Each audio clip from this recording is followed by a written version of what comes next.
if you're struggling to keep going, I just want to give you a couple excuses. Not to stop, but to keep going anyways. First thing I want you to think of is the old school freight trains.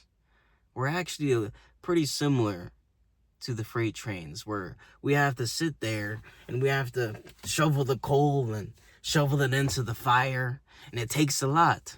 It takes a lot of effort to get that train moving, and once it starts moving, it's slow. It takes a long build up, but as soon as you get it built up and it's finally getting the moving, and then it's hard to stop. Then at that point, as it's rolling, it's easy for it to keep going.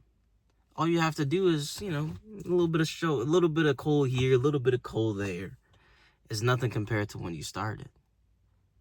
Second thing, think of a little snowball rolling down the side of a mountain covered in snow. The avalanche doesn't always start with a magnitude of all the snow coming all down at once. It just starts with the smallest possible piece of snow that transitioned into a snowball the size of your hand, and then it progressed into an enormous amount of mayhem. The same thing works with us. As we keep going, we get harder to stop. As we keep going, we actually compound our efforts to the point where what happened in the beginning, the kind of fruit that we might have seen early on, doesn't even compare. So another excuse is if you keep going, then you won't miss out on the things that you would miss out on if you stopped. Quick example. This morning, the last thing I wanted to do was get up out of bed and go to a 6 a.m. jiu-jitsu class. I had to get up at 5:30, and it was a struggle. I got no sleep the night prior, and as soon as I got up out of bed, I laid down on the floor. It's like, walking is labor right now. I can't do this. I started laying on the floor with my head in my hands, head in my arms, and I finally got up, struggling. No time to make coffee. I couldn't get up in time. It was difficult, but I went anyways. And to my surprise, when I got there, I had the luxury of being able to actually teach the technique in the class. Now, I'm just a little old white belt with one stripe. So being able to teach some technique, I'm like, this is fantastic. When I got asked, I'm like, are you joking? You serious right now? You want me to the technique? So if I actually gave in to that feeling of, man, I don't have to go to this class. Nobody's paying me. I could just go back to sleep. This is a day where I go 2 a day. So I can just, skip this class and then go to the 9 a.m. class. And then, what difference would it make? But then I realized something. That was the weakness talking.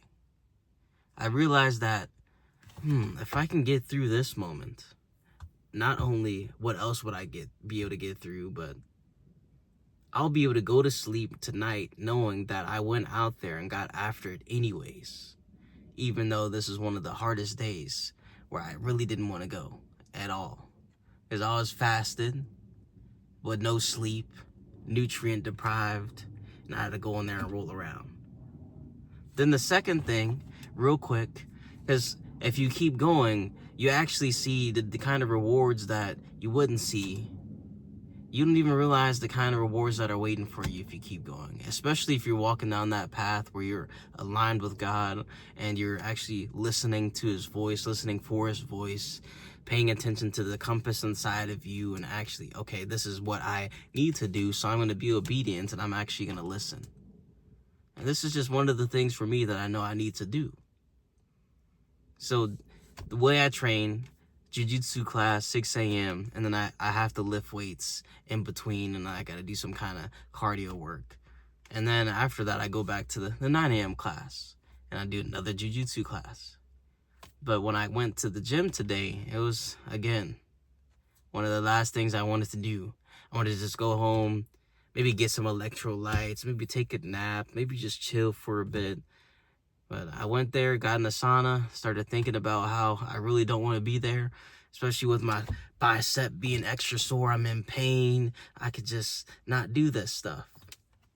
But as I was leaving the sauna, leaving the restroom, I was looking at the bench. I'm like, you know what? Let me just lift a little bit. I don't have to do the bicep work or the back work like I normally do, but let me move a little bit of weight around. And I'm like, you know what?